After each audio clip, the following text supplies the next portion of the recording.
You have to understand something most empaths never say out loud. The pain you carried from childhood did not break you. It forged the very thing that now sets you apart. From the outside, it looks like a wound that never quite healed. A scar that reminds you of every time you felt too much, every time your feelings were dismissed, every time love came with conditions you could never quite meet. Many empaths spend years trying to distance themselves from that pain, believing that true healing means leaving it behind completely and becoming someone who no longer feels so deeply or so intensely. They believe the pain is the enemy, the thing that held them back, the reason they struggle in relationships and in life. They carry it like a secret shame, something to hide or minimize when talking to others.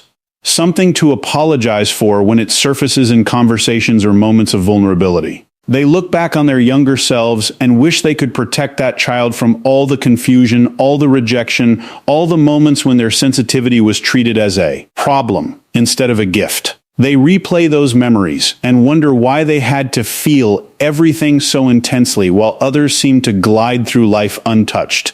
But beneath that layer lies the first truth most empaths never reach. The pain was not random. It was training. Every time a caregiver dismissed your feelings, every time love felt conditional, every time you had to read the room to stay safe, your nervous system was being sharpened into an instrument of extraordinary perception. The child who learned to anticipate tension before it exploded became the adult who can walk into any room and feel the unspoken currents others miss entirely. The child who learned to soothe others' emotions became the adult who can sense the hidden pain behind a smile. The pain was not just suffering. It was education in the language of human emotion, at a level most people never experience. The pain taught the empath how to notice the smallest shifts in energy long before they became obvious conflicts. The pain taught the empath how to pick up on the subtle cues that others overlook in everyday interactions.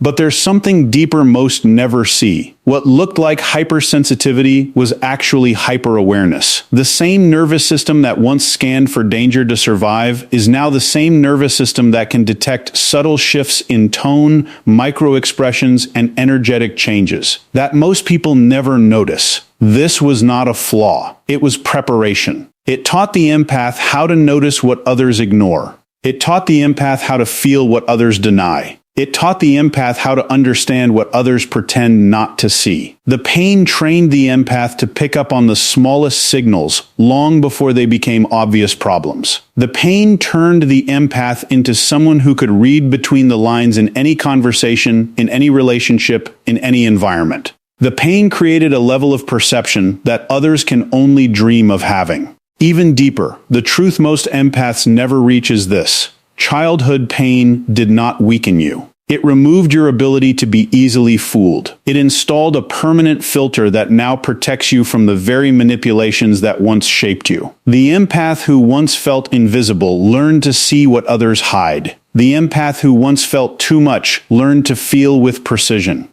The pain became the first teacher of boundaries that had not yet been named. The pain taught the empath how to recognize when connection was no longer safe long before the words were ever spoken. The pain taught the empath how to protect the self when no one else would. The pain taught the empath how to trust their own inner signals even when the outside world tried to silence them. The pain taught the empath how to stand firm in their truth when others tried to make them doubt themselves.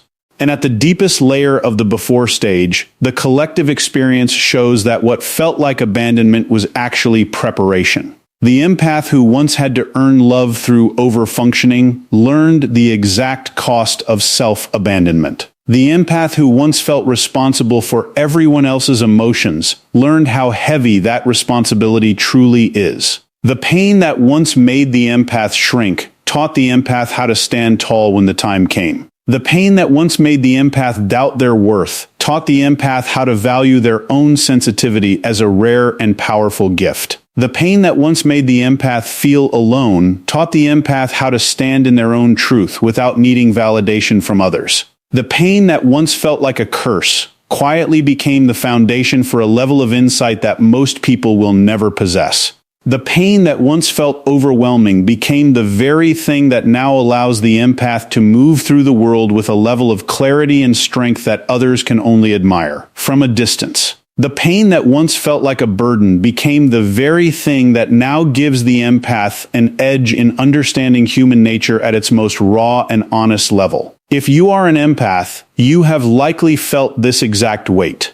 You carried it quietly. You adapted in silence. You survived when others might have broken. You learned to read people before you could even name what you were reading. You learned to soothe others before you learned to soothe yourself. You learned to anticipate rejection before it ever arrived. But you did not yet understand that survival was only the beginning. The pain was forging something inside you that would one day become your greatest advantage. The pain was preparing you for a level of awareness that most people never reach. The pain was quietly building the foundation for the strength you now carry. The pain was shaping you into someone who would one day look back and see that every difficult moment was part of a larger design, a larger purpose, a larger power. The pain was quietly turning you into the kind of person who can see the world with eyes that others simply do not have. On the surface, the turning point looks like burnout. The empath reaches a moment of exhaustion so deep it feels like the end of empathy itself. Many empaths describe this phase as a breaking point, a time when they can no longer continue giving, absorbing, or over-functioning without losing themselves completely. The body says no. The heart says enough. The nervous system finally refuses to negotiate any longer. The empath feels depleted, confused, and sometimes even guilty for not being able to continue the same patterns that once defined them. The world around them may even label this moment as selfishness or coldness, adding another layer of pain to the process. Friends and family may not understand why the empath suddenly seems distant or withdrawn. The empath may even question themselves and wonder if they are becoming someone they no longer recognize. But beneath that layer lies the first real shift. The nervous system stops negotiating. It stops trying to earn love through overfunctioning. It stops absorbing pain that does not belong to it. This is not failure. This is the moment the pain begins its transformation from burden to fuel. This is the moment the empath stops performing and starts protecting. This is the moment the childhood training finally pays off in the most unexpected way. Go deeper, and you see the collective layers reveal a precise mechanism. The same childhood patterns that once forced the empath to shrink now force the empath to expand. The hyper-awareness that once served as a survival tool now becomes a diagnostic tool. The empath begins to see not just the pain in others, but the exact moment when that pain is being weaponized against them. The same sensitivity that once left the empath open to harm now becomes the tool that shows exactly where the harm is coming from and how to step away before it takes hold. The empath starts to trust the quiet signals the body has been sending for years.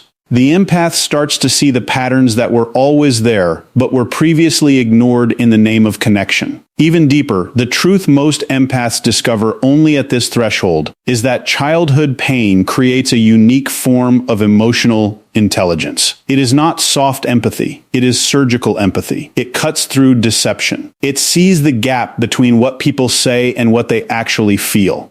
It notices the micro-expressions, the tone shifts, the energy changes that others miss. The pain that once overwhelmed the empath now gives the empath clarity that others do not possess. The pain that once made the empath doubt their own perceptions now confirms those perceptions with absolute certainty. The pain that once felt chaotic now feels like a compass pointing toward truth. The pain that once felt like a curse now feels like a gift that was always meant to be used for protection and growth. And at the deepest layer of the during stage, the collective experience shows that the pain does not disappear. It is transmuted. The empath does not stop feeling. The empath stops feeling indiscriminately. The same nervous system that once absorbed everything now chooses with surgical precision what it will allow in. The threshold crossing is not the end of sensitivity. It is the moment sensitivity becomes power.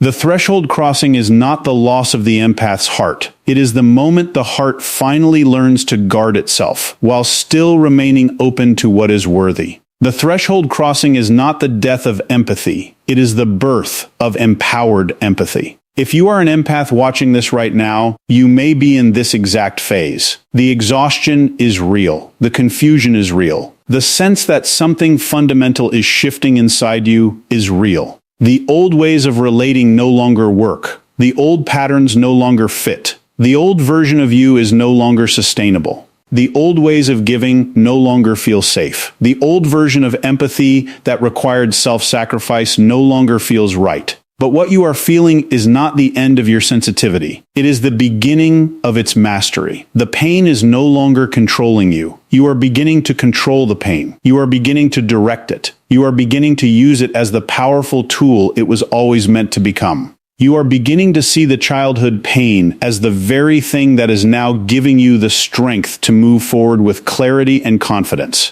On the surface, it looks like the empath has finally set boundaries and walked away from toxic dynamics. Many empaths stop here and call it healing. They believe the journey is complete once they have protected themselves from further harm and learned to say no. They believe the work is done when they no longer allow others to take advantage of their kindness. They believe the goal was simply to stop the pain. But beneath that layer lies the real transformation. Childhood pain has now become the empath's greatest advantage. The same experiences that once left scars now grant an almost supernatural ability to read between the lines, to sense truth before it is spoken, and to protect the self without apology. The pain that once felt like a curse has become the source of a rare and powerful clarity. Deeper still, the collective layers show that this advantage manifests in every area of life. In relationships, the empath no longer confuses intensity with intimacy. The empath chooses connections that honor their depth rather than drain it. In work, the empath reads the hidden power structures others miss. The empath navigates professional environments with a level of insight that gives them a quiet edge. In decision-making, the empath trusts the quiet signals the nervous system sends because it has been trained by years of pain to recognize danger and opportunity with equal clarity. The pain that once made the empath doubt themselves now makes the empath trust themselves more than ever before. The pain that once made the empath feel lost now makes the empath feel found. Even deeper, the truth most empaths reach only after the sovereign return is that the pain never left. It simply changed form. What was once a wound is now a compass. What was once hypervigilance is now strategic awareness. What was once people-pleasing is now discerning generosity. The empath does not give less. The empath gives with wisdom. The empath does not feel less. The empath feels with power. The empath does not love less. The empath loves with clarity. The empath does not care less. The empath cares with intention. The empath does not shrink. The empath stands in full presence. The empath does not hide. The empath shines with quiet confidence.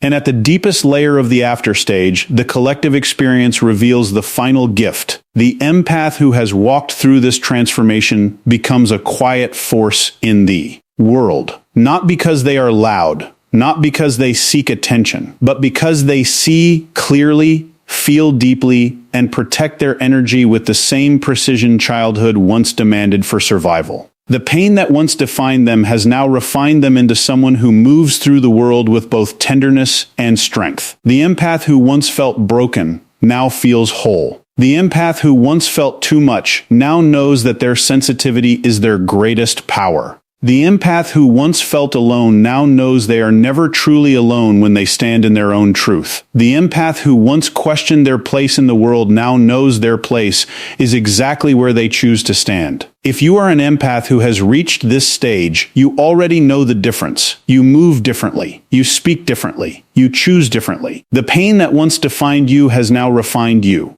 You no longer apologize for your sensitivity. You no longer shrink to make others comfortable. You no longer carry what is not yours to carry. You have returned to yourself, sovereign, aware, and powerful. You have stepped into the version of yourself that the childhood pain was always preparing you to become. What happens when childhood pain becomes an empath's greatest advantage is not that the pain disappears. It is that the pain is finally understood for what it always was. The forge that created a being capable of seeing what others cannot, feeling what others deny, and protecting what others abandon. The before stage taught you how to survive. The during stage taught you how to awaken. The after stage teaches you how to thrive. And in that thriving, the empath does not become less sensitive. The empath becomes powerfully, unapologetically, sovereignly sensitive. This is the collective story. This is the shared journey. This is what happens when childhood pain becomes an empath's greatest advantage.